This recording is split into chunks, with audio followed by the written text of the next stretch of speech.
This video will show you how to replace the low beam headlamp bulb on a Ford Edge. This will be located inside of your headlamp assembly. Let's get into it.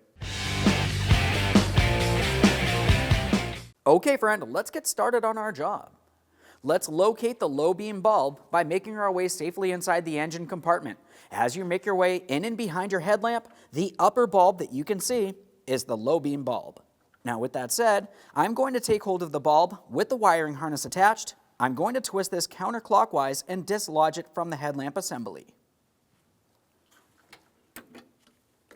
Now that I have that dislodged, on the low beam bulb, you're going to find you have two locking tabs, one on either side. We'll gently start pulling each of those away and dislodge the bulb.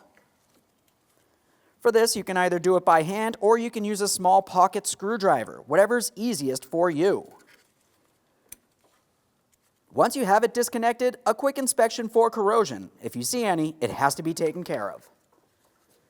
There it is, friend. Prior to installation of any part, let's make sure we clean and inspect our mounting area. For this, we're just using a clean rag to clean the mounting port along the back side of the headlamp assembly. We are not using any detergents.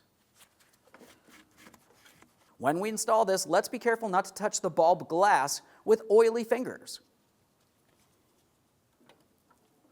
We're lining this up, we're pressing it towards the headlamp and turning it clockwise. Once you have that locked in position, continue on with your electrical connector.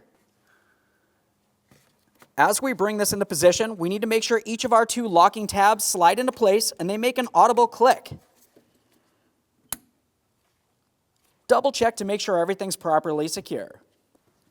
Perfect. Thanks for watching. When only the best will do, demand TRQ. The only company that lets you view before you do. TRQ is committed to offering the highest quality aftermarket auto parts that are engineered for peace of mind. Thanks for using and viewing with TRQ.